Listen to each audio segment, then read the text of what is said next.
Avant de commencer l'histoire, dites-nous d'où vous regardez en laissant un commentaire ci-dessous. Si vous aimez cette vidéo, n'oubliez pas de liker et de vous abonner. Passez une merveilleuse journée. Profitez de l'histoire, tout le monde. Où est le traducteur? Cria le milliardaire Ethan Carter dans un état de panique, faisant même sursauter la réceptionniste sur sa chaise.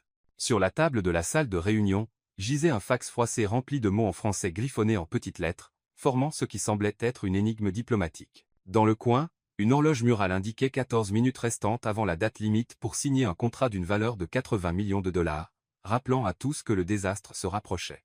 Le contrat vaut 80 millions de dollars. Ethan jeta son stylo contre la table en verre, frustré. Appelez n'importe quel traducteur, interprète, étudiant en français, un perroquet bilingue, n'importe quoi. Il grogna à l'intention du directeur des opérations. Nous avons déjà essayé tout le monde, monsieur, répondit l'homme, la voix tremblante. Personne ne répond. À ce moment-là, le bruit métallique d'un chariot de nettoyage interrompit l'attention. La porte s'ouvrit doucement, et Lila Harper, la nouvelle femme de ménage de l'équipe de nuit, entra en poussant le chariot. Elle ne savait pas si elle devait s'arrêter, faire demi-tour ou faire semblant d'être invisible. Mais l'atmosphère dans la pièce attira son attention. Elle fit un pas, jeta un coup d'œil au fax sur la table, et hésita, essuyant ses mains sur son tablier. « Avez-vous besoin d'aide » Tout le monde dans la pièce se figea. Ethan haussa un sourcil comme si elle venait de dire qu'elle pouvait piloter une fusée. « Aide, vous parlez français » demanda-t-il, la scrutant de haut en bas. « Couramment » répondit-elle sans ciller. « Voulez-vous que je traduise » Le directeur financier laissa échapper un ricanement moqueur. « Parfait. La femme de ménage va sauver 80 millions. » Pourquoi pas? Ethan ignora la remarque, bien que son scepticisme fût évident. « Asseyez-vous. » Il tira une chaise brutalement. « Si vous faites une erreur, non seulement vous perdrez cet emploi, mais je m'assurerai personnellement que vous ne travaillerez plus jamais ici. » Lila ne broncha pas. Elle s'assit calmement comme si elle allait nettoyer une fenêtre au lieu de sauver une multinationale. Ses yeux parcoururent les lignes rapidement comme si elle savait exactement quoi chercher. 60 secondes plus tard, elle leva la tête. « Ici, dans la clause 14, dit-elle en pointant du doigt. Vous êtes sur le point de céder des droits vitaux sur tous les futurs brevets à l'autre entreprise. Cela signifie que tout produit que vous inventerez après ce contrat leur appartiendra aussi. » Le silence fut assourdissant. Le même directeur qui avait ri avait maintenant les yeux écarquillés. « Cela était effectivement dans le contrat, marmonna-t-il. » Ethan saisit le fax, lut la partie qu'elle lui montrait, et fronça les sourcils. Son visage, tendu auparavant, portait maintenant une ombre d'incrédulité. « Continuez. » Lila traduisit l'ensemble du texte à voix haute, clair et précis, ajustant les termes techniques comme si c'était quelque chose qu'elle faisait tous les jours. Maintenant, vous pouvez conclure le contrat sans tomber dans ce piège. Il suffit de barrer cette clause et de suggérer un changement ici et ici. Ethan la regarda longuement comme s'il essayait de déterminer si elle était réelle ou juste une vision causée par le stress. Vous venez de sauver 80 millions de dollars et peut être ma tête. Lila esquissa un demi-sourire, se leva et saisit la poignée de son chariot, bon à savoir. Maintenant, si vous voulez bien m'excuser, j'ai tout un couloir à faire briller. Le bruit des roues du chariot résonna dans le couloir alors qu'elle partait, disparaissant de sa vue. Ethan resta immobile, fixant la porte fermée. Il ne savait pas s'il était plus contrarié que sa chance ait dépendu d'une femme de ménage récemment embauchée, ou plus intrigué par la façon dont elle avait géré la pression. Comme si c'était la chose la plus simple au monde. « Découvrez qui est cette femme » dit-il enfin sans détacher les yeux du couloir. Et pendant que Lila continuait à travailler, ignorant qu'elle venait de devenir le sujet le plus discuté au 28 étage, Ethan savait déjà que sa journée et peut-être sa vie venaient de changer. Lila frottait le sol des toilettes pour dame au 15e étage lorsque la secrétaire exécutive apparut à la porte, clairement mal à l'aise de pénétrer dans le territoire du nettoyage. « Lila Harper » demanda-t-elle en vérifiant une note. « M.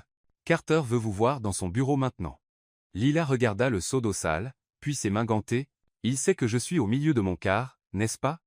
Il a dit, « C'est urgent. » 15 minutes plus tard, Lila frappa à la porte du bureau exécutif, toujours vêtue de son uniforme bleu de nettoyage. Ethan était derrière le bureau, manipulant des papiers comme s'il essayait de paraître trop occupé pour être nerveux. « Asseyez-vous, dit-il sans lever les yeux. » Lila s'installa dans le fauteuil en cuir qui coûtait probablement plus que 3 mois de son salaire. « Si c'est à propos d'hier, je n'ai dit à personne que vous avez failli perdre 80 millions à cause d'un fax. » Ethan la regarda enfin. « En fait, c'est exactement de cela qu'il s'agit. Je veux vous offrir un poste. » Un poste de quoi? Responsable du ménage, traductrice spécialisée. Il se pencha en avant, salaire 5 fois plus élevé que ce que vous gagnez maintenant, voyages internationaux, votre propre bureau. Lila cligna des yeux plusieurs fois, assimilant. Et si je dis oui, que se passe-t-il quand vous déciderez que vous préférez embaucher quelqu'un avec un diplôme encadré et un nom de famille important? Pourquoi ferais-je cela? Parce que c'est ainsi que fonctionne le monde, monsieur Carter. Lila se recula. Les gens comme moi ne reçoivent pas d'offres comme celle-ci sans une quelconque clause en petits caractères. Alors quelle est votre contre-offre? Lila sourit. J'accepte, mais je garde mon travail de nettoyage jusqu'à ce que je sois sûr que vous ne changerez pas d'avis dans la première semaine. C'est ridicule. Vous ne pouvez pas faire les deux emplois. Bien sûr que si, je peux traduire le jour, nettoyer la nuit. Simple comme bonjour. Ethan la regarda longuement. Vous êtes plus têtu que n'importe quel cadre que j'ai jamais rencontré. La nouvelle femme de ménage était devenue la traductrice officielle. Pourtant, elle poussait encore un chariot de nettoyage dans les couloirs la nuit. C'est surréaliste, dit une réceptionniste. Hier, elle essuyait mon bureau. Aujourd'hui, elle a son propre bureau. Je parie qu'elle ne tiendra pas une semaine, répondit sa collègue. Lila installait son nouveau bureau lorsque Victor Lang, le directeur des ressources humaines depuis 15 ans et bien connu pour résister au changement, décida de tester la nouvelle venue. Il convoqua une réunion impromptue dans la salle de conférence soi-disant pour présenter officiellement le nouveau membre de l'équipe. Tout le monde, Victor tapa dans ses mains pour attirer l'attention. Notre nouvelle traductrice, Lila Harper, va nous parler de son expérience précédente. Le ton sarcastique n'échappa à personne. Lila réalisa qu'elle était testée devant un public. Bien sûr, dit-elle en se levant calmement. Mon expérience inclut la maîtrise de 5 langues, un diplôme en linguistique, et quelques jours à observer comment fonctionne ce bureau. Elle fit une pause pour l'effet, ce qui fut plus que suffisant pour remarquer que vous paniquez tous plus vite que je ne peux nettoyer une pièce. Quelques rires nerveux résonnèrent dans la salle, mais Victor ne lâcha pas prise. Et vous pensez que cela vous qualifie pour négocier des contrats internationaux de plusieurs millions de dollars? Eh bien, Lila fit semblant de réfléchir. Hier, j'ai sauvé 80 millions pendant que vous étiez tous en panique. Ce matin, j'ai traduit 3 courriels urgents qui traînaient sur le bureau de quelqu'un depuis 2 jours. Elle regarda droit Victor. Et la nuit dernière, j'ai nettoyé la salle de réunion où vous avez laissé de la pizza collée à la table. Je dirais que j'ai une certaine expérience en multitâche. La salle éclata de rire, même l'assistant le plus sérieux ne put retenir un sourire. Victor, rouge comme une tomate, essaya de reprendre le contrôle.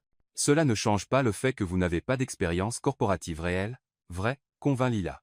Mais je n'ai jamais non plus presque détruit une entreprise parce que je ne pouvais pas lire un contrat en français. Cette fois, le rire fut incontrôlable. 2 cadres applaudirent même discrètement. Ethan, qui s'était glissé silencieusement et observait depuis l'embrasure de la porte, lutta pour ne pas sourire ouvertement. Il y avait quelque chose dans la façon dont Lila désamorçait les situations tendues qui le fascinait. Elle ne perdait jamais son sang-froid, n'attaquait jamais personnellement, mais parvenait à renverser la situation avec esprit et humour. Je pense que nous pouvons considérer les présentations terminées, dit enfin Ethan. Lila, vous avez 3 courriels en attente de traduction sur votre bureau.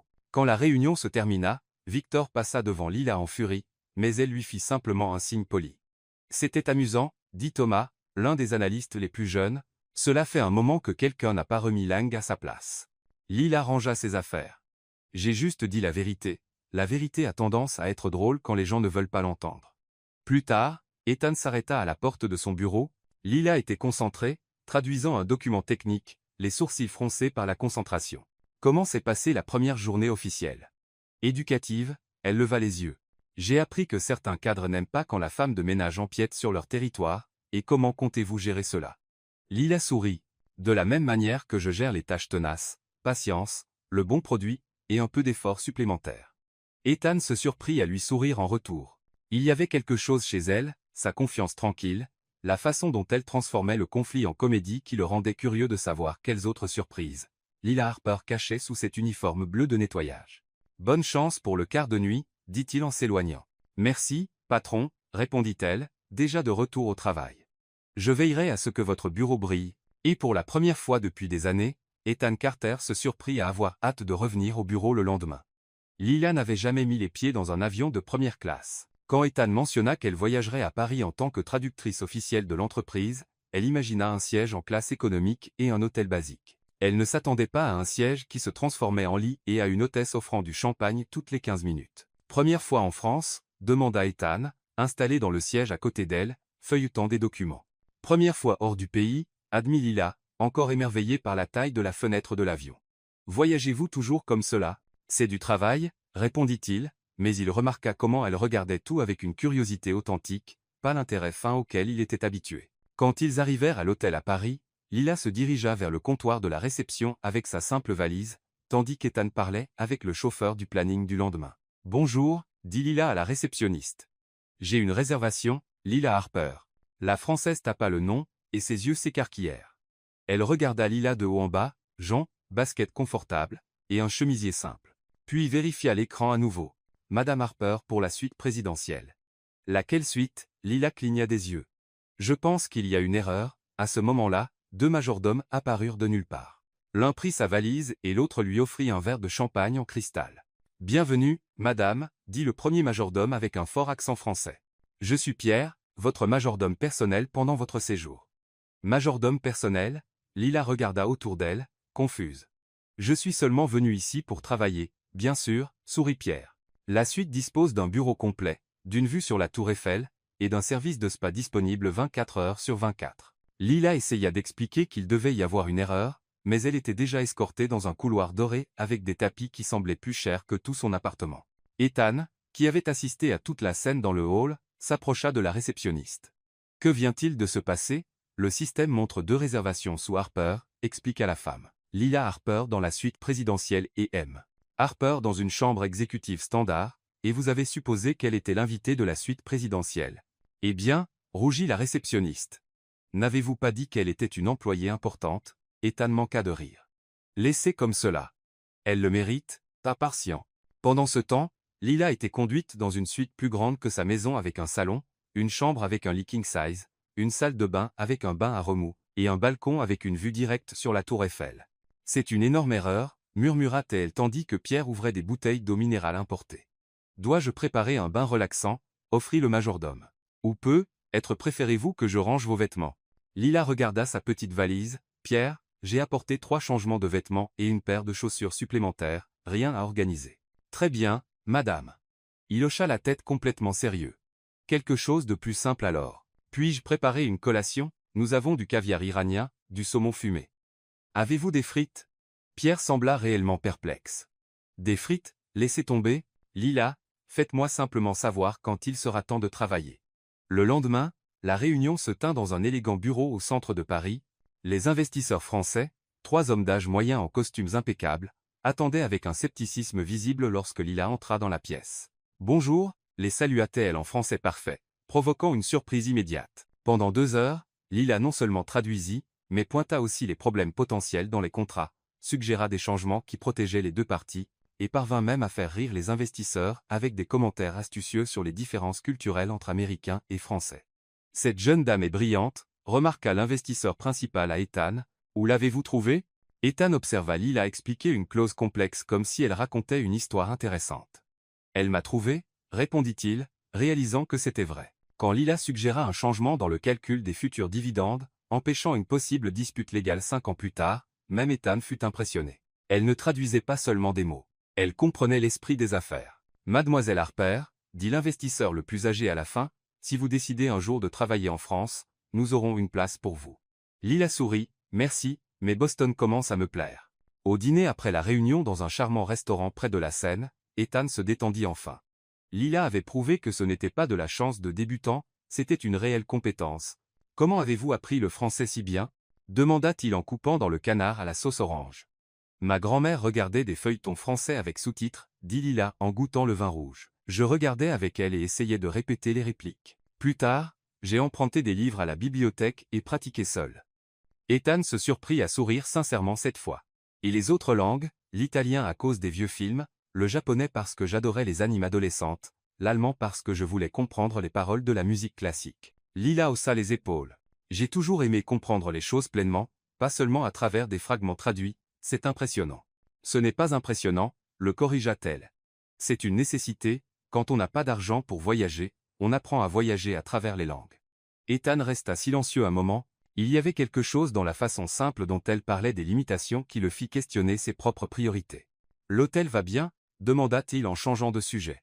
Lila manqua de s'étouffer avec son vin. Va bien, Ethan, ils m'ont donné un majordome qui veut ranger mes 3 chemises comme si c'était des joyaux de la couronne. Hier, il a demandé si je voulais du caviar au petit déjeuner. J'ai demandé des céréales et il a failli s'évanouir. Ethan rit aux éclats. Pierre est un professionnel, Pierre est un saint. Ce matin, il m'a apporté des croissants au lit et a dit que c'était le protocole standard pour les invités VIP. Lila secoua la tête, je ne me suis jamais sentie aussi importante et aussi déplacée en même temps. Vous n'êtes pas déplacée. Bien sûr que si. Elle pointa sa robe simple. Hier, une femme dans le hall a demandé si j'étais la nouvelle assistante de quelqu'un. Quand j'ai dit que j'étais traductrice, elle a semblé confuse comme si les traductrices ne pouvaient pas séjourner dans des hôtels chers. Et qu'avez-vous dit? Que je traduis parce que les gens importants ne peuvent pas le gérer seuls. Lila sourit malicieusement.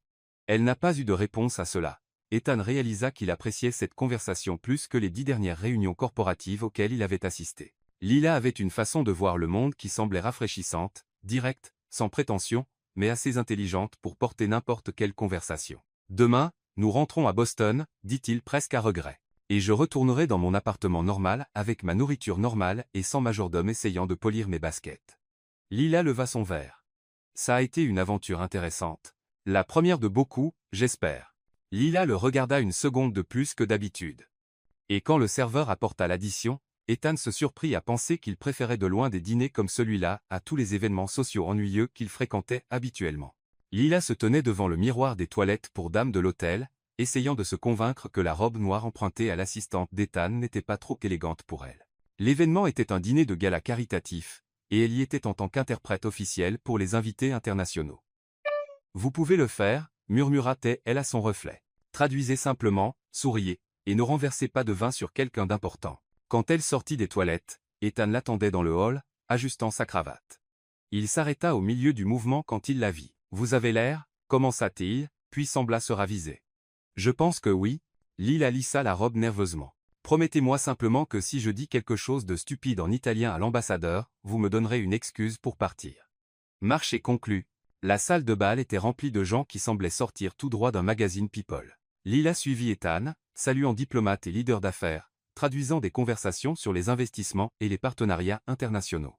Tout se passait bien jusqu'à ce qu'une voix familière appelle Ethan de l'autre côté de la pièce. « Ethan, chéri !» Lila se tourna et vit une femme stunning s'approcher. Des vagues blondes parfaitement coiffées, une robe de designer qui coûtait probablement plus que le salaire annuel de Lila, et un sourire qui semblait bien répété devant un miroir. « Elena » dit Ethan, et Lila remarqua comment sa voix devint soudain plus formelle. « Vous avez l'air merveilleuse. » Elena embrassa sa joue, laissant une trace de rouge à lèvres roses. « Vous n'avez pas changé du tout » Lila fit semblant de s'intéresser aux amuse-bouches tout en observant l'interaction. Il ne fallait pas être un génie pour réaliser que c'était la fameuse ex-fiancée. « Elena, voici Lila Harper, notre traductrice. » Lila, Elena Grant, Elena tendit la main avec un sourire qui n'atteignait pas les yeux. « Enchantée de vous rencontrer, traductrice. Comme c'est intéressant, travaillez-vous en freelance? » « En fait, je travaille pour Carter et elle. » Lila serra sa main, remarquant les ongles parfaitement manucurés. « Oh » Elena inclina la tête, feignant l'intérêt. « Et depuis combien de temps travaillez-vous avec Ethan ?» La façon dont elle souligna travailler n'échappa pas. « Quelques semaines » répondit Lila calmement. « C'est rapide. » Elena sourit à Ethan. « Vous avez toujours été efficace pour trouver de nouveaux talents. » Lila sentit ses joues chauffer mais garda son sang-froid. « En fait, il m'a trouvé en train de nettoyer les toilettes de son bureau. » Elena cligna des yeux, confuse. « Pardon. J'étais femme de ménage avant de devenir traductrice. » Lila expliqua avec un sourire innocent. Quelle promotion de frotter les toilettes à dîner avec des ambassadeurs. Quelques personnes à proximité commencèrent à prêter attention à la conversation. Elena força un rire. Quel parcours inhabituel. Ethan a toujours aimé les projets caritatifs, c'est vrai. Lila convint, toujours souriante. Il m'a dit qu'il vous avait aussi aidé une fois. Quelque chose à propos de quoi était-ce déjà? Elle fit semblant de réfléchir. Oh, oui, quand vous avez dû choisir entre deux hommes riches et que vous êtes allé avec le plus riche. Le bavardage environnant s'arrêta instantanément. Ethan toussa, essayant de ne pas rire. Elena rougit. Je ne sais pas de quoi vous parlez, bien sûr, hocha Lila sympathiquement. Ça devait être une autre ex-fiancée qui l'a quitté quand l'entreprise a failli faire faillite et est revenue en courant quand elle a su qu'il s'était remis. Une dame âgée à proximité laissa échapper un gloussement. Deux hommes d'affaires échangèrent des regards amusés. Vous êtes très direct, força Elena un autre sourire. Ça vient avec le travail, répondit Lila. Quand on traduit des contrats internationaux, on apprend à repérer les clauses suspectes rapidement. Ethan s'approcha discrètement. Lila, l'ambassadeur italien vous cherche. Bien sûr. Lila se tourna vers Elena. Ce fut un plaisir de vous rencontrer, Elena, bonne chance pour vos futurs projets. En s'éloignant, Lila entendit la dame âgée murmurer à son amie. J'aime cette fille, Elle a de la personnalité, c'était cruel, murmura Ethan. Mais il souriait, moi, Lila feignit l'indignation. J'ai seulement répondu à ces questions. Clause suspecte. Eh bien, techniquement, elle est une clause suspecte, n'est-ce pas? Lila accepta un verre de champagne d'un serveur, apparaît de nulle part en essayant de renégocier d'anciens termes. Ethan rit ouvertement. Vous venez de transformer mon ex-fiancé en contrat d'affaires. Ça fonctionne mieux que prévu. Lila jeta un regard en arrière à Elena, qui discutait maintenant animément avec d'autres, essayant clairement de réparer son image. Elle s'en remettra. Les gens comme elle s'en remettent toujours, et les gens comme vous. Lila le regarda, surprise par la soudaineté sérieuse dans sa voix. Les gens comme moi s'adaptent, c'est ce que nous faisons. Le reste de la soirée se passa sans autre drame. Lila traduisit des conversations, fit rire des diplomates européens avec des blagues sur les différences culturelles et convainquit même un investisseur japonais d'envisager d'étendre ses affaires à Boston. Dans la voiture avec chauffeur de retour à l'hôtel, Ethan dit enfin « Merci pour tout à l'heure ». Pourquoi? Lila enlevait ses talons hauts pour ne pas laisser votre ex-fiancé m'humilier en public. Pour m'avoir défendu, dit-il simplement. Vous n'étiez pas obligé. Lila resta silencieuse un moment. Elle était cruelle. Je n'aime pas la cruauté inutile. Même ainsi, merci. De rien, patron. Lila regarda par la fenêtre les lumières de la ville. Puis-je vous demander quelque chose? Bien sûr. L'aimez-vous encore? Ethan prit un moment pour répondre. J'aime l'idée d'elle, la stabilité, la vie organisée qu'elle représentait. Et maintenant, je réalise que la stabilité sans honnêteté n'est que vide. Lila hocha la tête, ça a du sens. Il est difficile de construire quelque chose de durable sur des mensonges. Et vous? Demanda Ethan, avez-vous déjà eu quelqu'un de stable? Lila laissa échapper un rire discret. Il est difficile de trouver la stabilité quand on travaille 3 emplois différents pour payer les factures. Les hommes cherchent généralement des femmes qui ont du temps pour eux. Le temps n'est pas tout, non, convint-elle, mais ça aide. Ils restèrent dans un silence confortable jusqu'à l'arrivée à l'hôtel. Quand le chauffeur s'arrêta, Ethan se tourna vers elle. Lila. Oui. Aujourd'hui, vous avez été parfaite en tant que traductrice et en tant que compagnie. Merci. Lila sentit quelque chose de différent dans sa poitrine, un sentiment qu'elle ne pouvait pas tout à fait nommer. Merci de m'avoir donné cette chance. La chance est la mienne, dit-il doucement.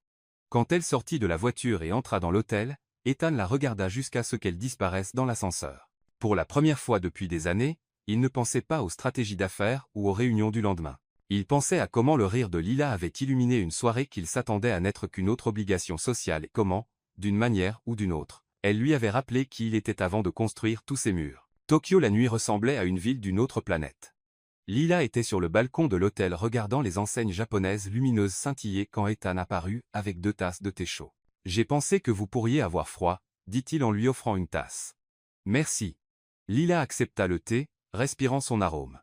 Jasmin, le concierge l'a recommandé. Ethan s'appuya sur la rambarde à côté d'elle. Il a dit que c'est traditionnel pour se détendre après des négociations.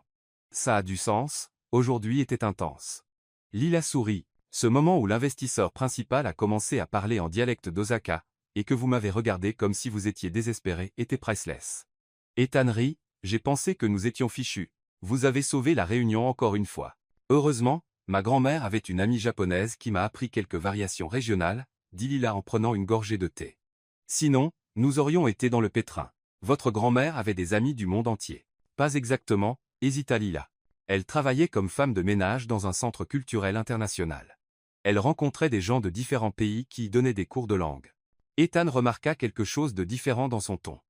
Comment avez-vous vraiment appris tant de langues, Lila? Lila resta silencieuse un moment, regardant les lumières de la ville. Voulez-vous la version romantique ou la vérité? La vérité.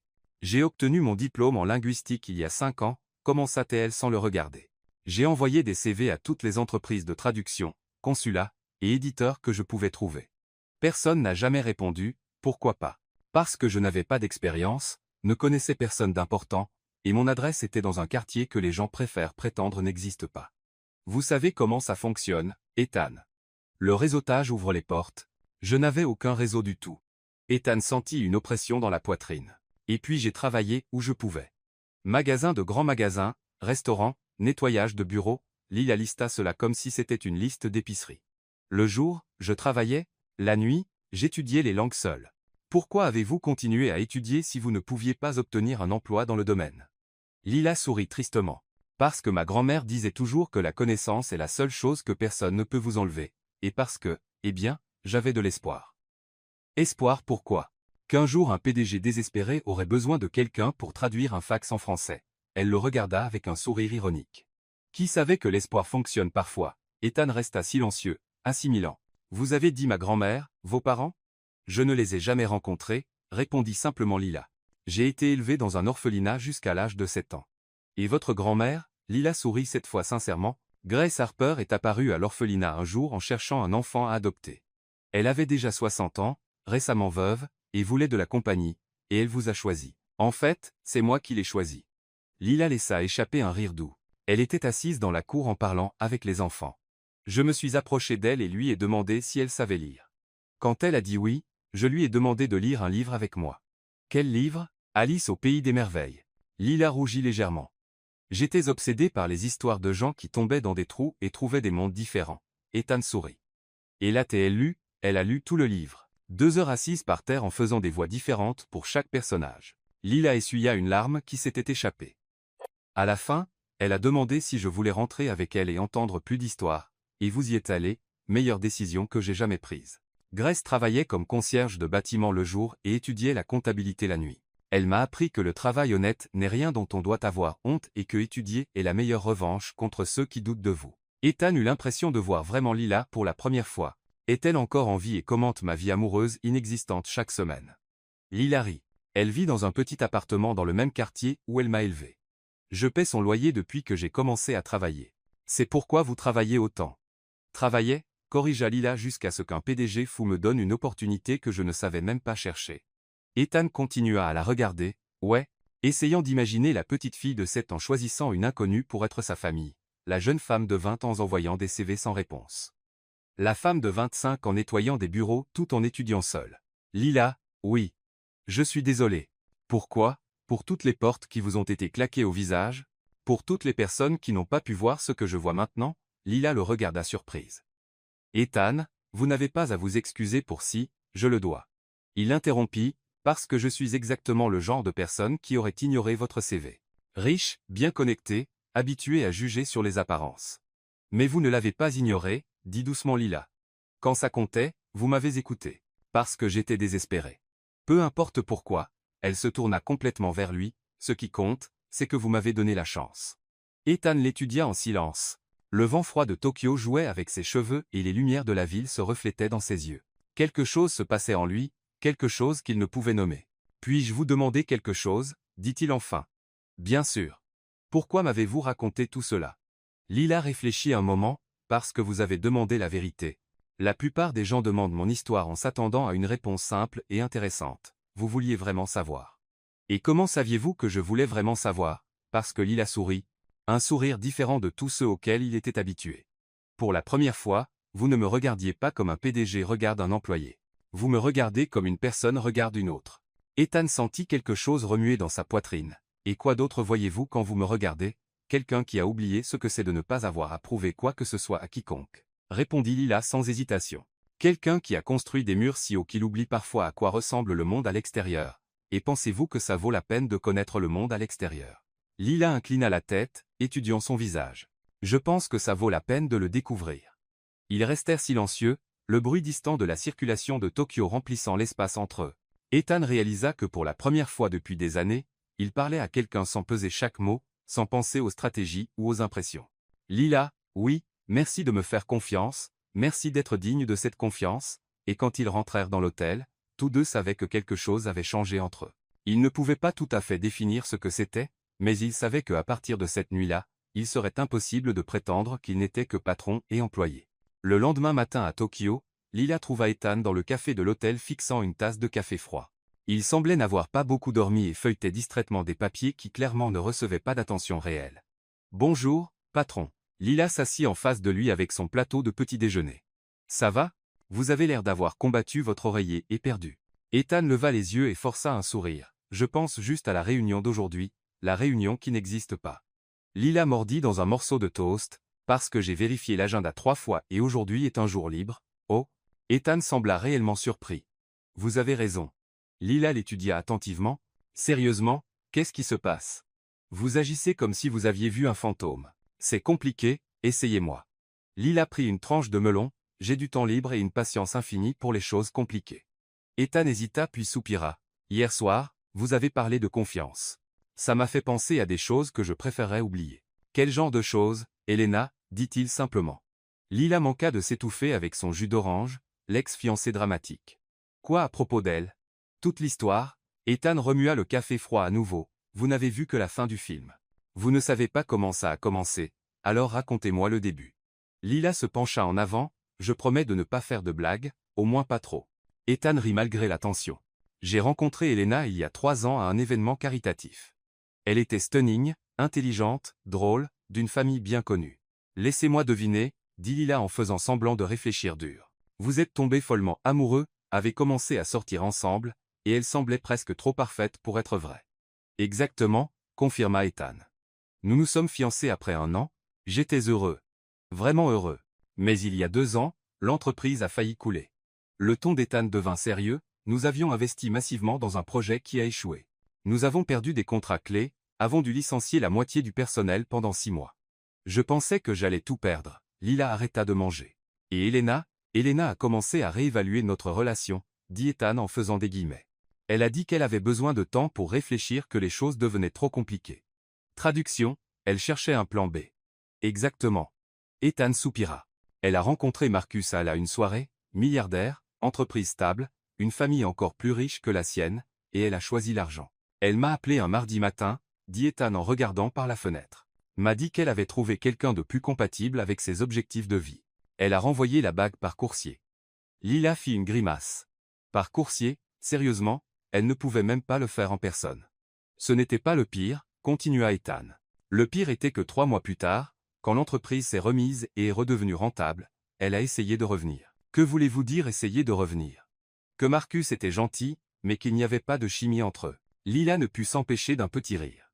Elle voulait littéralement renégocier la relation en fonction de votre situation financière actuelle. Basically, oui. Et vous? J'ai dit, non. Ethan la regarda droit dans les yeux, mais les dégâts étaient faits. Depuis, je suis méfiant envers quiconque montre de l'intérêt à s'approcher de moi. Lila hocha la tête en compréhension. Ça a du sens. Une trahison comme celle-là laisse des cicatrices. Le problème est que maintenant j'analyse tout comme si c'était un contrat d'affaires, admit Ethan. Je cherche constamment des clauses cachées, des motifs ultérieurs, des intérêts financiers déguisés en sentiments, et c'est pourquoi vous étiez si surprise quand je vous ai proposé de traduire le fax. Exactement, vous n'aviez rien à gagner. En fait, vous aviez tout à perdre si vous faisiez une erreur. Ethan esquissa un faible sourire. C'était la première fois en 2 ans que quelqu'un faisait quelque chose pour moi sans attendre quoi que ce soit en retour. Lila resta silencieuse un moment, assimilant. Ethan, puis-je dire quelque chose? Bien sûr, Elena était une idiote, Ethan manqua de cracher son café. Lila, quoi elle était? Lila agita son toast pour insister. Qui quitte un bon homme pour de l'argent puis essaie de revenir quand les choses s'améliorent, ce n'est pas de l'amour. C'est un investissement financier, vous ne la connaissez pas vraiment. J'en sais assez. Lila coupa. J'ai vu comment elle vous regardait au dîner de gala. Comme une action qui avait monté en valeur, pas comme une personne qu'elle aimait. Ethan la regarda parler, admirant l'indignation authentique dans sa voix. Et vous savez quoi d'autre, continua Lila, elle vous a fait une faveur. Comment ça?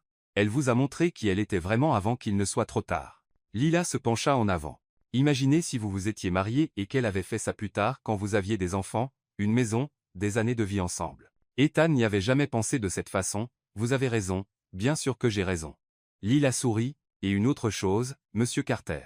Quoi? Lila le regarda dans les yeux. Sérieuse. Je ne veux rien de vous. Ni argent, ni statut, ni une vie glamour. Je veux juste du respect.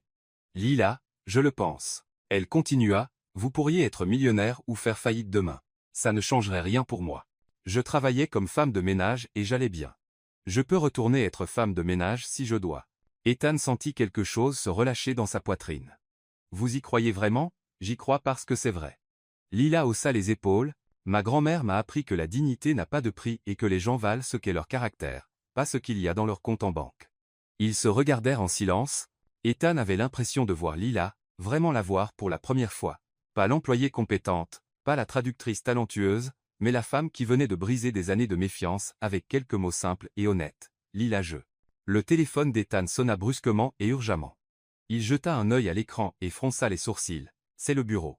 Urgence, dit-il en répondant. Ethan Carter, Lila observa son expression changer en écoutant la voix à l'autre bout. Quand cela s'est-il produit? demanda Ethan, se tendant. Non, ne prenez aucune décision avant que j'arrive, nous prendrons le prochain vol. Il raccrocha et regarda Lila avec regret. Problème, gros, Ethan soupira. Nous devons rentrer à Boston immédiatement. Lila hocha la tête. Mais ils savaient tous deux que quelque chose d'important avait été interrompu. L'air entre eux était lourd de mots non dits avec un moment qui avait presque eu lieu. Lila, oui, merci de me rappeler que tout le monde n'est pas comme Elena. Et merci de me faire assez confiance pour me dire la vérité.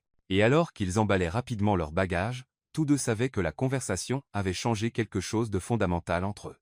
Ils ne savaient simplement pas exactement quoi. Lila faisait des courses au marché du quartier quand elle décida de s'arrêter au café Donna Maria pour un café avant de rentrer chez elle. C'était samedi matin, son premier jour de congé en 2 semaines, et elle prévoyait de passer le reste de la journée à organiser son appartement et à regarder de vieux films avec sa grand-mère. Quand elle entra dans le petit café cosy, elle manqua de heurter la serveuse portant une tasse de café quand elle vit Ethan assis seul à une table d'angle en train de lire un journal et de boire du café comme une personne tout à fait ordinaire. Demanda-t-elle en s'approchant, « Que faites-vous ici ?» Il leva les yeux tout aussi surpris. « Lila, j'habite à proximité, vous vivez dans ce quartier. » Lila ne put cacher sa surprise. « Vraiment, j'ai un appartement ici, » dit Ethan en pliant son journal. « Je l'ai acheté il y a quelques années quand je voulais un endroit pour m'éloigner du monde corporatif. » Lila rit. « Vous avez une cachette secrète ? Quelque chose comme ça ?» Il sourit, semblant légèrement embarrassé. « Voulez-vous vous asseoir ou avez-vous des plans importants ? Mon seul plan aujourd'hui est de convaincre ma grand-mère qu'elle n'a pas besoin de cuisiner pour une armée entière juste parce que c'est samedi. » Lila tira une chaise. « J'ai du temps. » La serveuse s'approcha. Une femme d'une 50aine d'années avec un sourire chaleureux et maternel. « Salut, chérie, salut à Lila. »« L'habituel. »« Oui, s'il vous plaît, Madame Carmen. Café au lait et pain au sucre. » Et pour le beau jeune homme, Ethan rougit légèrement. « Juste plus de café, s'il vous plaît. Vous formez un couple charmant, » dit Madame Carmen en dressant la table. « Depuis combien de temps êtes-vous ensemble ?» Lila manqua de s'étouffer. « En fait, nous merci, » interrompit Ethan en souriant à la femme. Quand Madame Carmen s'éloigna, Lila le regarda curieusement. « Pourquoi ne l'avez-vous pas corrigée ?»« Parce qu'elle semble être le genre qui poserait des questions pendant encore 20 minutes si j'expliquais notre vraie situation, » répondit Ethan. « Oh, alors vous travaillez ensemble ? Quelle entreprise ? Il est votre patron.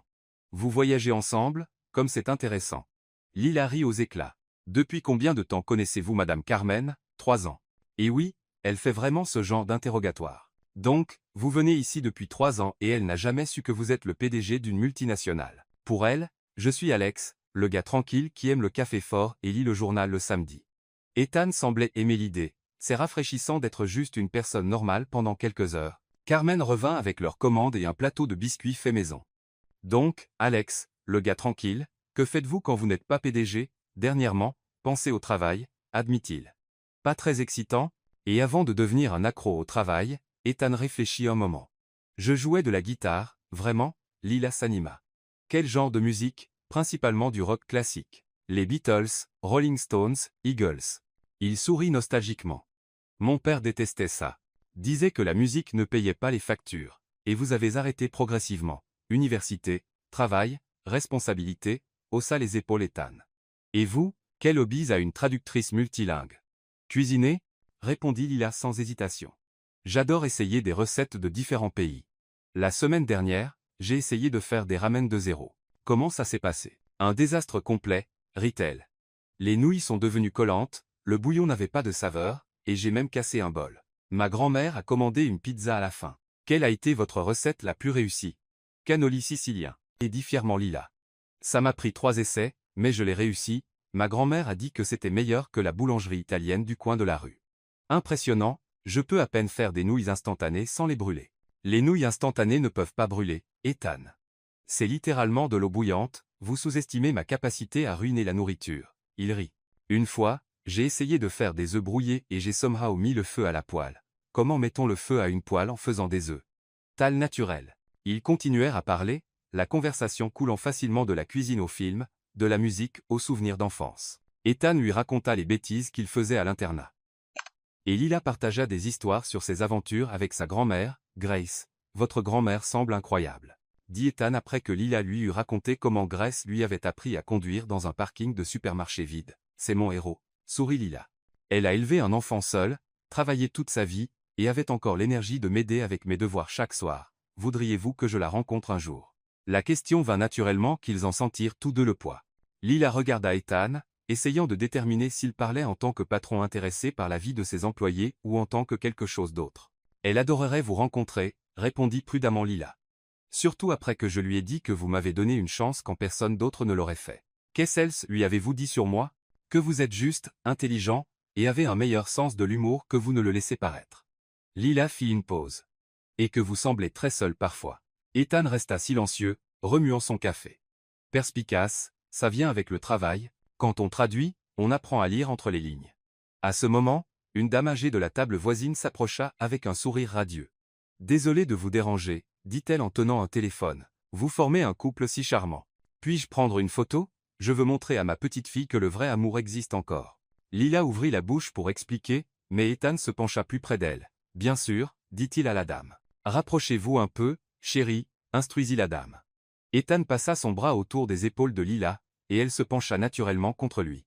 Le flash partit 2 fois. Parfait, tapa la dame dans ses mains. Vous allez avoir un beau mariage. Quand elle s'éloigna, Lila et Ethan restèrent dans cette position quelques secondes de plus que nécessaire. Lila pouvait sentir la chaleur de son bras autour de ses épaules, le léger parfum de son eau de Cologne. Désolé, recula Ethan en premier. Je ne voulais pas l'embarrasser. C'est bien, répondit Lila, sentant un étrange sentiment de perte quand il retira son bras. Lila, oui, puis-je vous demander quelque chose de personnel? Bien sûr. Avez-vous déjà pensé à nous comme plus que patron et employé? La question plana dans l'air comme une confession. Lila sentit son cœur s'emballer. Ethan. Désolé, leva-t-il les mains. Je n'aurais pas dû demander. C'est trop compliqué. Non, l'interrompit Lila. Ils se regardèrent à travers la petite table de café, le bavardage matinal autour d'eux s'estompant. Pour la première fois, il n'y avait pas de contrat à traduire, pas de réunion à assister, pas de formalité à respecter. Et maintenant, demanda doucement Ethan. Maintenant, sourit Lila, se sentant courageuse. Maintenant, vous me parlez plus de ces chansons à la guitare, et peut-être si vous vous comportez bien, je vous apprendrai à faire des cannolis sans détruire la cuisine. Ethan rit, sentant quelque chose de léger et heureux s'étendre dans sa poitrine. Marché conclu, et quand ils quittèrent le café 2 heures plus tard, ils savaient tous deux que quelque chose de fondamental avait changé. Ils ne pouvaient pas tout à fait définir ce que c'était, mais pour la première fois, l'idée de quelque chose de plus ne semblait pas effrayante. Lila était au milieu d'une traduction particulièrement compliquée sur les réglementations bancaires européennes. Quand son téléphone sonna, elle jeta un œil à l'écran et fronça les sourcils devant un numéro inconnu. « Lila Harper », répondit-elle professionnellement. « Mademoiselle Harper, ici l'hôpital général de Boston. Votre grand-mère, Grace Harper, a été admise il y a environ 1 heure. » Le monde de Lila se figea. Quoi? Que s'est-il passé? Elle s'est effondrée au supermarché. Elle est stable. Mais nous avons besoin que vous veniez ici dès que possible. Lila raccrocha avec des mains tremblantes, attrapant déjà son sac et sa veste. Ethan, qui revoyait des contrats à la table à côté de la sienne, remarqua le mouvement soudain. Lila, que s'est-il passé? Ma grand-mère est à l'hôpital, dit-elle, la voix se brisant légèrement. Je dois y aller maintenant. Ethan se leva immédiatement. Je viens avec vous, vous n'êtes pas obligé. Je le peux. Lila, dit-il fermement. Je viens avec vous, dans la voiture. Lila ne pouvait s'arrêter de tapoter des doigts sur son genou. Ethan conduisait avec concentration, annulant des réunions via le Bluetooth. Victor, annulez tout cet après-midi, urgence familiale, dit-il à son assistant. Et appelez le docteur Mitchell, demandez s'il peut vérifier une patiente à l'hôpital général. Dites-lui que c'est urgent. Lila, vous n'avez pas besoin d'appeler votre médecin privé, protesta-t-elle. Le docteur Mitchell est cardiologue, si votre grand-mère s'est évanouie, il vaut mieux être sûr. Il la regarda rapidement. A-t-elle des antécédents de problèmes cardiaques? Hypertension artérielle, mais rien de sérieux, se mordit la lèvre Lila. Du moins c'est ce qu'elle m'a toujours dit. Grace est le genre de grand-mère qui cache des problèmes de santé pour que la famille ne s'inquiète pas. Exactement, mon acide. Le mois dernier, elle a dit qu'elle était juste un peu fatiguée. Plus tard, j'ai découvert qu'elle avait fait des doubles quarts pendant toute une semaine parce qu'une collègue n'était pas venue. Ethan secoua la tête, ça ressemble à quelqu'un que je connais. Je ne cache pas les choses, Lila. Vous avez travaillé avec la grippe pendant 3 jours la semaine dernière jusqu'à ce que je vous renvoie chez vous de force. C'est différent. Bien sûr que oui. À l'hôpital, Lila courut pratiquement jusqu'au comptoir de la réception. Grace Harper admise aujourd'hui, chambre 237, 2e étage, dit la réceptionniste. Ils montèrent dans l'ascenseur en silence. Lila était clairement nerveuse, jouant avec ses mains et respirant irrégulièrement. Elle va s'en remettre, dit doucement Ethan. Vous ne savez pas ça. Si, je le sais. Grace vous a élevé, a géré des orphelinats bureaucratiques, et a fait des doubles quarts à 70 ans. Il sourit, les femmes comme ça sont indestructibles. Lila sourit pour la première fois depuis l'appel, vous ne la connaissez même pas. Je vous connais et vous n'avez pu être élevé que par quelqu'un d'extraordinaire. Dans la chambre, Grace dormait, branchée à quelques moniteurs, mais semblant paisible. Lila s'approcha du lit et prit la main de sa grand-mère. « Salut, grand-mère » murmura-t-elle. « C'est moi. » Ethan resta un peu en arrière, sentant qu'il empiétait sur un moment si privé, mais Lila le regarda. « Venez ici, dit-elle. Elle voudra vous rencontrer. » Il s'approcha prudemment. Grace avait des cheveux gris en désordre, un visage ridé mais gentil, et des mains calleuses d'une vie de travail. « Elle vous ressemble, dit Ethan. »« En fait, c'est moi qui lui ressemble, corrigea Lila. 15 ans ensemble, on finit par s'imiter. » À ce moment, Grace ouvrit lentement les yeux, elle cligna plusieurs fois, s'orientant jusqu'à ce qu'elle se concentre sur Lila. « Lila, ma chérie, dit-elle d'une voix rauque. Quelle frayeur vous m'avez faite. » Cette frayeur était la vôtre, grand-mère. Lila serra plus fort sa main, vous vous êtes évanouie au supermarché. Absurde. Grace essaya de s'asseoir, je me suis juste senti un peu étourdi. J'aurais dû prendre un petit déjeuner. Grace Harper.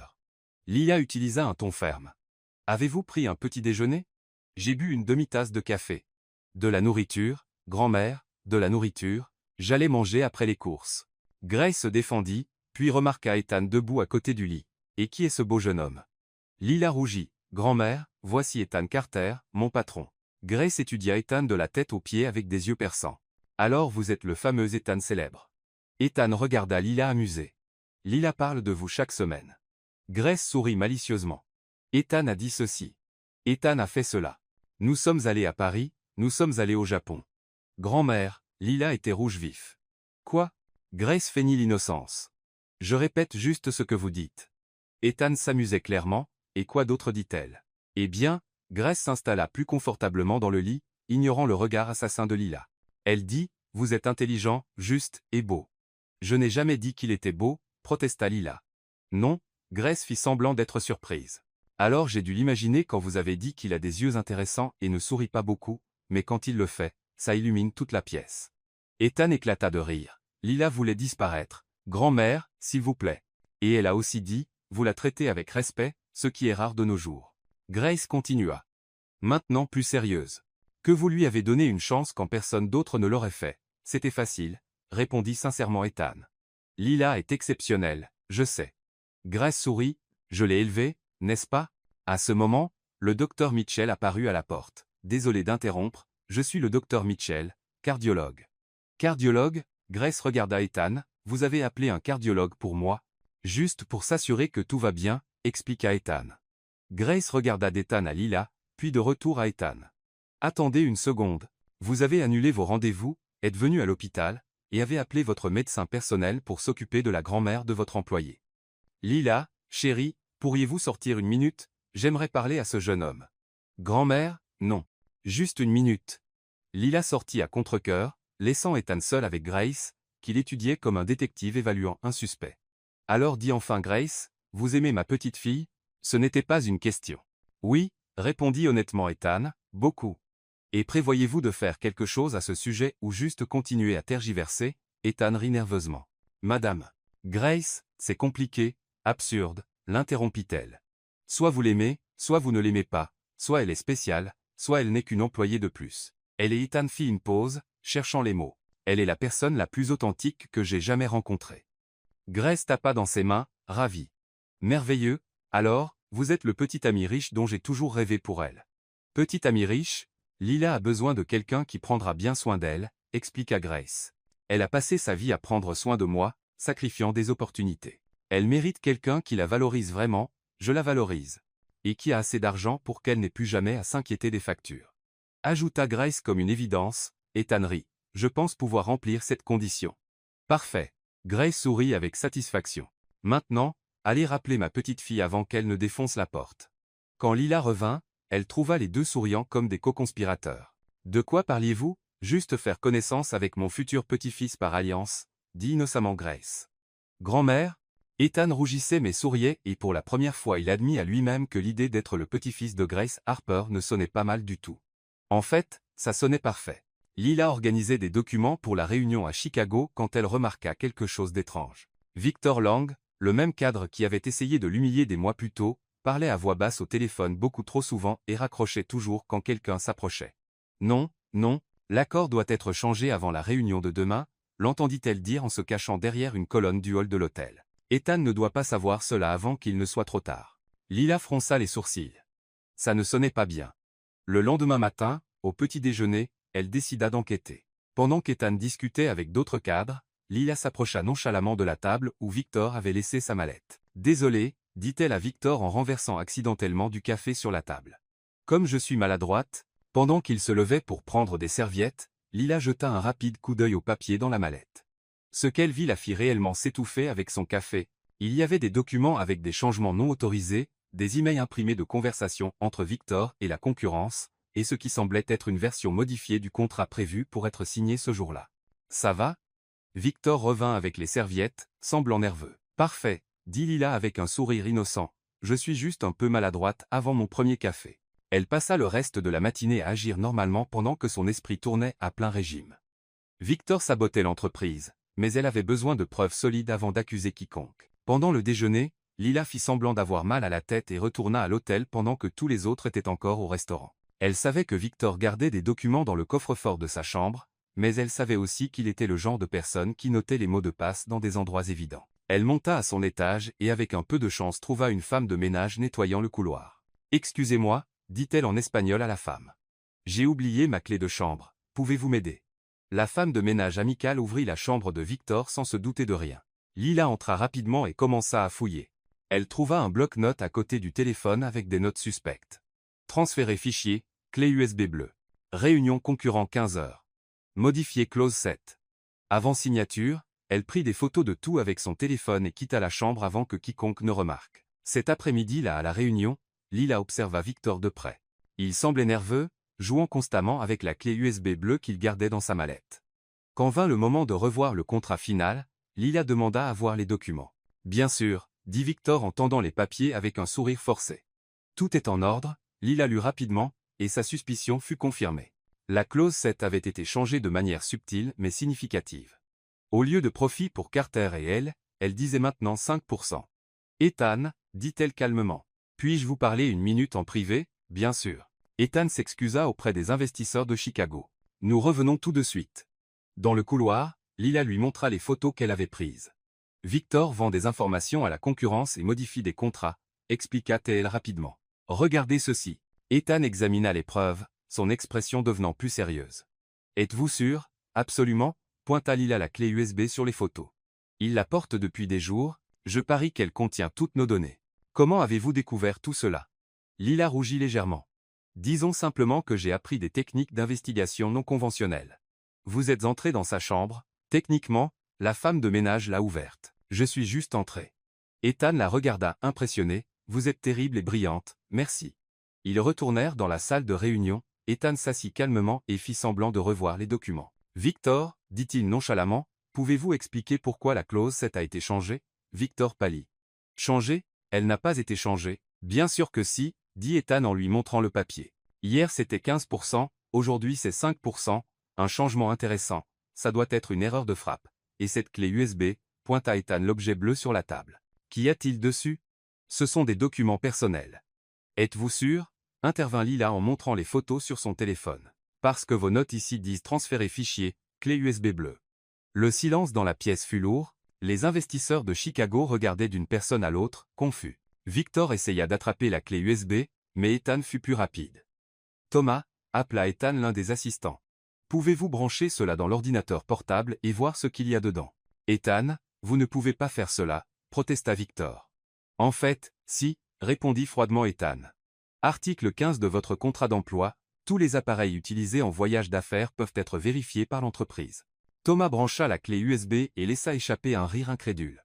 Il y a tous nos contrats ici, plus des emails avec, l'utile sur l'écran, à l'Industries. La concurrence, expliqua Lila aux investisseurs perplexes. Ils vendaient des informations, Victor devint rouge.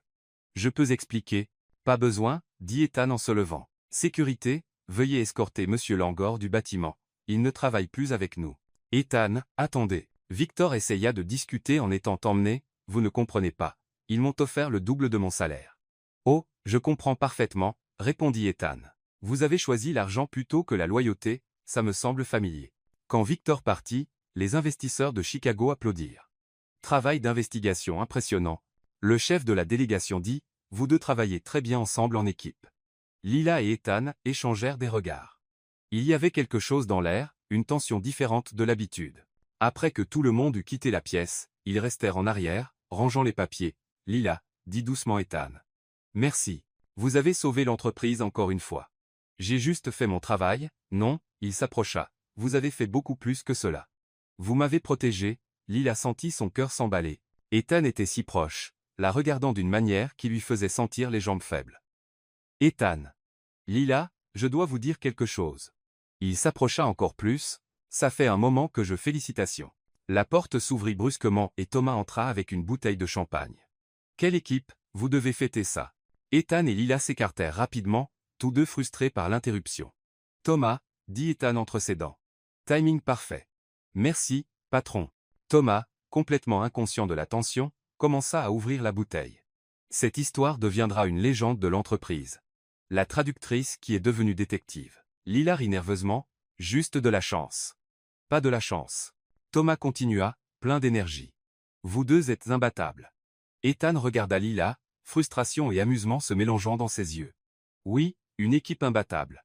Lila savait exactement ce qu'il pensait. Et elle savait qu'une fois de plus, le moment avait glissé, mais elle savait aussi que la prochaine fois qu'il serait seul, il n'y aurait pas de Thomas, pas de téléphone, et pas d'urgence pour les interrompre. Du moins c'est ce qu'elle espérait. Lila, murmura Ethan pendant que Thomas luttait avec le bouchon, oui, cette conversation n'est pas terminée. Je sais, sourit-elle. Je sais, et quand le bouchon sauta enfin, ils levèrent tous deux leurs verres, sachant que certaines choses valaient la peine d'attendre, même si l'attente devenait presque insupportable. Le lundi suivant l'incident de Chicago, Ethan était au bureau depuis 6h du matin. Il avait passé tout le week-end à penser à la conversation avec Lila qui avait été coupée courte, et il était arrivé à une conclusion. Lila arriva à son heure habituelle, salua tout le monde poliment, et se dirigea vers son bureau comme si rien ne s'était passé. Vers 10h, il n'en pouvait plus. Lila, pouvez-vous venir dans mon bureau, demanda-t-il en essayant de paraître décontracté. Bien sûr, patron, répondit-elle en prenant son bloc-notes. C'est à propos du rapport de la réunion de Chicago, pas exactement. Dans le bureau, Lila s'assit dans son fauteuil habituel, stylo prêt, son expression parfaitement professionnelle. Ethan resta debout, jouant nerveusement avec un presse-papier. Lila, j'aimerais vous inviter à quelque chose. Si c'est à propos de travail supplémentaire, allez-y. Je suis disponible, ce n'est pas du travail. Ethan prit une profonde inspiration. Il y a une conférence internationale à Rome le mois prochain sur l'avenir des affaires mondiales. Très prestigieuse, et vous avez besoin d'une traductrice. Lila commença à écrire. Combien de jours? Je peux vérifier mon agenda. Lila, l'interrompit Ethan. Vous n'iriez pas en tant que traductrice, vous seriez mon invité spécial. Lila arrêta d'écrire et leva lentement les yeux. Invité spécial comme mon rendez-vous, Ethan dit en avalant difficilement. Personnel, pas professionnel. Le silence qui suivit fut si tendu qu'Ethan pouvait entendre son propre battement de cœur. Lila referma soigneusement son bloc-notes. Ethan, me demandez-vous un rendez-vous à Rome? Je vous demande, hésita-t-il de voir où cela pourrait mener. Lila resta silencieuse si longtemps qu'Ethan commença à se demander si elle avait même compris la question. Voulez-vous une réponse honnête? Demanda-t-elle enfin. Bien sûr. Lila se leva et marcha jusqu'à la fenêtre, regardant la ville. Puis-je vous demander quelque chose d'abord? Vous le pouvez. Que voulez-vous exactement de moi, Ethan? La question le prit au dépourvu. Que voulez-vous dire? Je suis votre employé, continua Lila, toujours dos à lui. Vous êtes mon patron, nous venons de mondes complètement différents, et maintenant vous voulez m'emmener à Rome en tant qu'invité spécial. Je pensais que nous avions quelque chose, nous l'avons. Lila se tourna pour lui faire face. La question est quoi exactement? Ethan la regarda confus. Lila, vous rendez cela plus compliqué qu'il ne le faut. Je suis réaliste, elle coupa. Voulez-vous sortir avec moi, avoir une relation sérieuse, ou voulez-vous juste une aventure intéressante avec l'employé qui a sauvé votre entreprise quelquefois? Ethan ouvrit et ferma la bouche. Pourquoi cela doit-il être si compliqué? Parce que ça l'est, gesticula Lila. Avez-vous même pensé à ce qui se passe si ça tourne mal? Je perds mon emploi, ma réputation, et vous êtes toujours le PDG milliardaire. Vous ne perdriez pas votre emploi, bien sûr que si. Lila laissa échapper un rire sans humour. Pensez-vous vraiment que je pourrais continuer à travailler ici après une relation ratée? Que les autres cadres me respecteraient? Que je pourrais obtenir un autre emploi n'importe où après que tout le monde sache que je me suis impliqué avec le patron. Ethan resta silencieux, réalisant qu'il n'avait pas considéré ses conséquences. Et il y a plus, continua Lila. Êtes-vous sûr de vos sentiments, ou êtes-vous juste intéressé par la nouveauté chez la femme qui n'est pas impressionnée par votre argent? Lila, ce n'est pas juste, pas juste. Elle rit amèrement. Vous savez ce qui n'est pas juste? Que je suis amoureuse de vous. Le cœur d'Ethan s'arrêta. Vous l'êtes, je le suis? Admit Lila, les yeux se remplissant de larmes. Et c'est exactement pourquoi je ne peux pas aller à Rome. Je ne comprends pas. Parce que si c'est juste une aventure pour vous, ça me brisera. Et si c'est réel mais que ça finit mal, ça me brisera quand même, juste différemment. Ethan s'approcha d'elle. Lila, laissez-moi expliquer. Non, elle leva la main. Laissez-moi finir. Vous êtes un bon homme, Ethan. Intelligent, juste, et oui, je vous aime beaucoup, mais vous êtes aussi mon patron. Vous êtes riche, puissant, et vous vivez dans un monde où les gens font des choses parce que c'est pratique. Vous pensez que vous êtes pratique pour moi? Je pense que vous ne savez toujours pas la différence. Lila prit son sac et c'est pourquoi je démissionne. Ethan eut l'impression d'avoir reçu un coup de poing. Quoi? Je terminerai les projets en cours cette semaine et formerai mon remplaçant. Dit Lila d'un ton professionnel, bien qu'il puisse voir qu'elle luttait pour garder son sang-froid. Ce sera une transition fluide. Lila, vous ne pouvez pas juste, je le peux et je le ferai. Elle se dirigea vers la porte. C'est la seule façon de protéger ma dignité et notre amitié. Amitié? Répéta Ethan incrédule. Vous venez de dire que vous êtes amoureuse de moi, je le suis. Lila s'arrêta à la porte sans se retourner, et c'est exactement pourquoi je dois partir avant que cela ne devienne un désordre que nous ne pouvons pas nettoyer. Lila, attendez. Ethan la suivit, nous pouvons en parler, trouver une solution. Il n'y a pas de solution, Ethan. Elle se tourna enfin et il vit qu'elle pleurait. Vous voulez que j'aille à Rome en tant qu'invité spécial, mais vous ne pouvez pas me dire ce que cela signifie, vous voulez que je risque tout sans me donner aucune assurance. La vie ne donne pas d'assurance, si, elle le fait. Lila esquissa un sourire triste, elle donne de l'honnêteté, de la clarté, et du respect. Et quand quelqu'un vous invite à traverser le monde, il devrait au moins savoir pourquoi. Ethan la regarda sortir du bureau, fermant la porte doucement derrière elle. Il resta là plusieurs minutes, essayant de traiter ce qui venait de se passer. Il avait planifié une invitation romantique à Rome. Au lieu de cela, il obtint une démission. Sur son bureau, le téléphone sonna, c'était son assistant. M. Carter, la réunion de 11h attend. Annulez-la, dit Ethan, toujours fixant la porte fermée. Monsieur, annulez toutes les réunions d'aujourd'hui. Il s'assit dans le fauteuil, enfouit sa tête dans ses mains, et essaya de comprendre comment il avait réussi à tout ruiner si complètement. Lila avait raison. Il ne savait pas ce qu'il voulait, il savait qu'il l'aimait bien, l'admirait, se sentait vivant quand il était avec elle. Mais quand elle lui avait demandé directement ce qu'il voulait, il n'avait pas pu répondre. Et maintenant elle partait, de l'autre côté de la porte, Lila retourna à son bureau et commença à trier les fichiers avec des mains tremblantes. Certains collègues la regardèrent curieusement, mais elle garda la tête baissée. Elle avait fait ce qu'il fallait, elle savait qu'elle avait fait ce qu'il fallait. Alors pourquoi cela ressemblait-il à ce qu'elle venait de jeter la meilleure chose qui lui soit jamais arrivée? Ethan emballait pour Rome quand il trouva une enveloppe blanche glissée parmi ses papiers de travail. Son nom était écrit de l'écriture familière de Lila, et son estomac se retourna. Il s'assit sur le lit et ouvrit soigneusement la lettre. Ethan, vous ne lirez probablement cela qu'à Rome, et c'est pour le mieux. Je veux que vous profitiez du voyage sans vous inquiéter de notre désordre. Merci de m'avoir donné la chance d'une vie. Quand vous m'avez embauché, je n'étais qu'une femme de ménage désespérée. Vous m'avez transformé en professionnel respecté. Cela vaut plus que n'importe quel salaire. Je n'ai jamais voulu rien de vous sauf du respect et de la reconnaissance pour mon travail. Je pense que j'ai obtenu les deux. Cela peut ne pas sembler ainsi, mais je suis reconnaissante pour tout, même les moments confus. J'espère que vous trouverez quelqu'un qui mérite tout ce que vous avez à donner. Et j'espère que quand cela arrivera, vous saurez exactement ce que vous voulez d'elle. Avec affection et sans regret, Lila PS. La nouvelle traductrice est compétente. Ne la laissez simplement pas réorganiser vos fichiers. Elle a une obsession pour l'ordre alphabétique. Ethan lut la lettre 3 fois avant de pouvoir la traiter pleinement. Lila avait réussi à être gentille, professionnelle, et dévastatrice en même temps. À Rome, la conférence fut un succès professionnel et un désastre personnel. Ethan ne cessait de jeter des regards à la chaise vide à côté de lui pendant chaque conférence, imaginant comment Lila aurait commenté les présentations prétentieuses ou ri des autres PDG essayant de s'impressionner mutuellement. Au dîner de gala, il fut approché par plusieurs cadres élégantes qui étaient clairement intéressés, mais tout ce à quoi il pouvait penser était comment Lila avait autrefois démantelé Helena avec esprit et humour. Monsieur Carter, une femme d'affaires française s'approcha. Puis-je m'asseoir? Bien sûr, répondit automatiquement Ethan, mais son esprit était ailleurs. Vous semblez distrait, remarqua-t-elle. Problème d'affaires? Problème de traduction? Répondit Ethan, réalisant à quel point cela sonnait stupide. Le troisième jour, il abandonna. Il annula les réunions restantes et prit le premier vol de retour pour Boston. Dans l'avion, il relut la lettre de Lila et comprit enfin ce qu'elle essayait de dire. Elle ne voulait pas d'assurance parce qu'elle était insécure. Elle voulait des assurances parce qu'elle était assez intelligente pour connaître la différence entre intérêt et amour. Et il avait offert de l'intérêt quand elle méritait de l'amour. De retour à Boston, Ethan n'alla ni chez lui ni au bureau. Il alla directement dans le quartier où vivait Lila, un endroit qu'il n'avait jamais visité, mais qu'elle avait mentionné plusieurs fois. Il trouva l'adresse, un vieux bâtiment bien entretenu avec de petits jardins devant chaque appartement. C'était jeudi après-midi et il espérait qu'elle serait chez elle. Il monta au 3e étage et hésita devant la porte 3B. Il pouvait entendre de la musique de l'intérieur, quelque chose qui ressemblait à du jazz français. Il prit une profonde inspiration et frappa.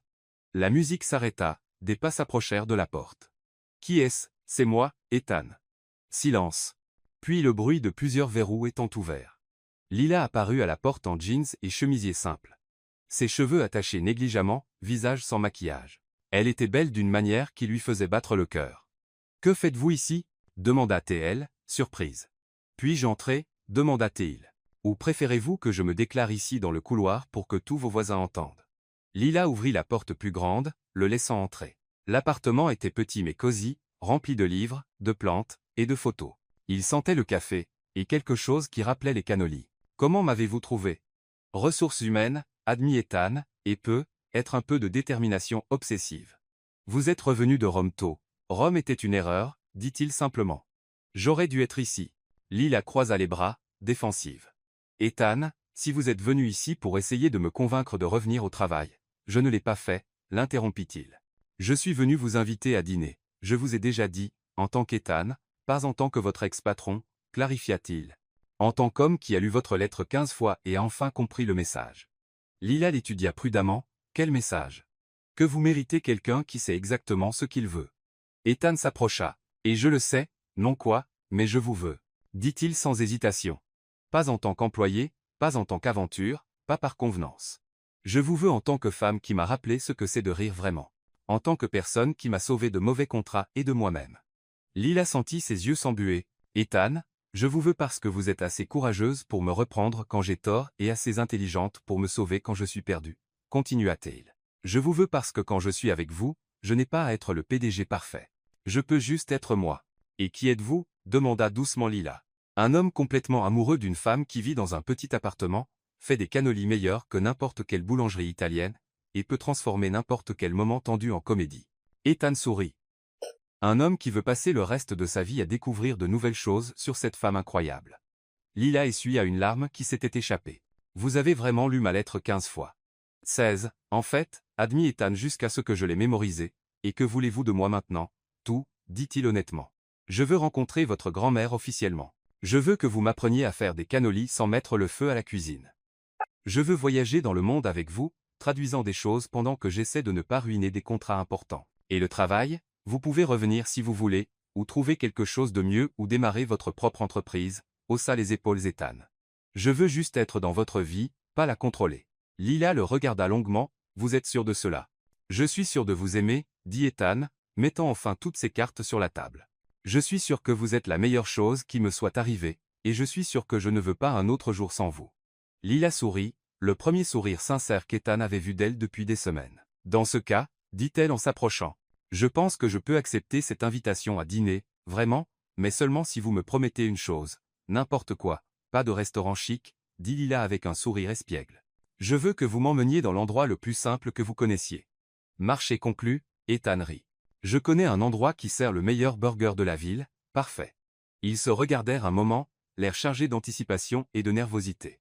Lila, oui, puis-je vous embrasser maintenant, ou allez-vous trouver une autre excuse pour me faire attendre? Lila rit et s'approcha encore plus, je pense que vous avez assez attendu. Quand ils s'embrassèrent enfin, Ethan sut que chaque moment de confusion en valait la peine parce que ce baiser n'était pas ambigu du tout. 6 mois plus tard, Lila était de retour à Carter et Hall, cette fois en tant que directrice des relations internationales. Elle avait construit un département entier dédié à la traduction et à la communication culturelle, et l'entreprise n'avait jamais conclu autant de contrats internationaux. Lila, l'ambassadeur allemand est en ligne 3, annonça son assistante Sarah, quelque chose à propos de changements au contrat de Berlin. Passé le mois, Lila prit le téléphone et commença à parler en allemand fluide tout en prenant des notes. En 15 minutes, elle avait résolu un problème qui bloquait les négociations depuis des semaines. Ethan se tenait à la porte de son bureau, souriant. En 6 mois de relations officielles, il avait appris que Lila était encore plus impressionnante quand elle avait une indépendance totale au travail. « Tout est réglé », dit Lila en raccrochant et en se tournant vers lui. « Quoi ? Vous avez ce regard comme si vous vouliez quelque chose, j'ai un regard comme si je voulais quelque chose. Oui, vous l'avez. C'est le même regard que vous avez quand vous voulez que je traduise des documents urgents ou quand vous essayez de me convaincre d'essayer des restaurants avec plus de fourchettes qu'ils ne devraient en avoir. » Ethan rit. « En fait, je veux vous inviter à l'événement caritatif de vendredi, celui de l'entreprise. » Lila fronça les sourcils. « J'y vais déjà. J'organise la réception pour les invités internationaux. Vous vous souvenez? Je sais cela. » Ethan marcha jusqu'à son bureau. « Je veux vous inviter en tant que ma petite amie, pas en tant qu'employé. » Oh! Lila sourit. « Dans ce cas, j'accepte, mais seulement si vous promettez de ne pas me présenter comme l'employé qui est devenu ma petite amie. Marché conclu, je vous présenterai comme la femme qui a sauvé mon entreprise et ma santé mentale. » Beaucoup mieux. Le vendredi, l'événement était bondé. Lila se déplaçait parmi les invités, parlant différentes langues et s'assurant que tout le monde se sent inclus. Ethan la regardait de loin, encore impressionné par la facilité avec laquelle elle faisait se sentir important n'importe qui. « Elle est incroyable », dit le docteur David Mitchell, qui était devenu un ami du couple après l'incident à l'hôpital avec Grace. « Elle l'est », convint Ethan. « Parfois, je n'arrive toujours pas à croire qu'elle a choisi de rester avec moi, je suis sûr qu'elle pense la même chose. » Plus tard, ce fut le moment des discours. Ethan monta sur l'estrade et attendit que la salle se taise. « Bonsoir à tous », commença-t-il. Habituellement, ces événements portent sur les chiffres, les résultats et les projections futures. Ce soir, je veux parler de quelque chose de différent, de traduction. Lila, qui aidait à arranger la table des desserts avec le personnel, s'arrêta pour écouter. « Vous savez tous que notre entreprise travaille avec la traduction depuis des années, » continua Ethan, « mais j'ai récemment appris qu'il y a une sorte de traduction bien plus difficile que n'importe quelle langue étrangère, une traduction de la vérité. » Le public murmura avec intérêt. Lila commença à se sentir nerveuse sur où cela menait. « Il y a un an, une femme de ménage a sauvé notre entreprise en traduisant un contrat français, » dit Ethan avec un sourire. « Mais ce qu'elle a vraiment fait était de traduire mon propre aveuglement en réalité. » Lila sentit son cœur s'emballer. « Oh non, » murmura-t-elle. « Il ne va pas faire ce que je pense qu'il va faire. » Lila Harper, dit Ethan en la cherchant dans la foule. « Vous m'avez appris la langue la plus difficile au monde, la langue de la vérité. Vous m'avez appris que la confiance n'est pas un contrat que l'on signe une fois, mais un choix que l'on fait chaque jour. » Lila se tint figée au milieu de la salle, tous les regards sur elle. « Vous m'avez appris que le vrai amour ne vient pas avec des clauses d'échappement. » Ethan continua, descendant de l'estrade et marchant vers elle. « Et que certaines traductions valent plus que n'importe quel contrat de plusieurs millions de dollars. »« Ethan, que faites-vous » murmura Lila alors qu'il s'arrêtait devant elle. « Une proposition d'affaires, » dit-il avec un sourire, sortant une petite boîte de sa poche. Avec des termes très spécifiques. Toute la salle retint son souffle de surprise alors qu'Ethan s'agenouillait. « Lila Harper, » dit-il en ouvrant la boîte pour révéler une bague simple et élégante. « Voulez-vous être ma partenaire pour la vie avec des droits égaux, des décisions partagées, et des profits payés en rire, aventures, et cannolis brûlés ?» Lila riait et pleurait en même temps. « Me demandez-vous en mariage en le comparant à un contrat d'affaires? Je propose dans la langue que vous comprenez le mieux, » sourit Ethan. « Alors, acceptez-vous les termes? » « Oui, » cria Lila. « J'accepte tous les termes. » La salle éclata en applaudissements alors qu'Ethan glissait la bague à son doigt et se levait pour l'embrasser.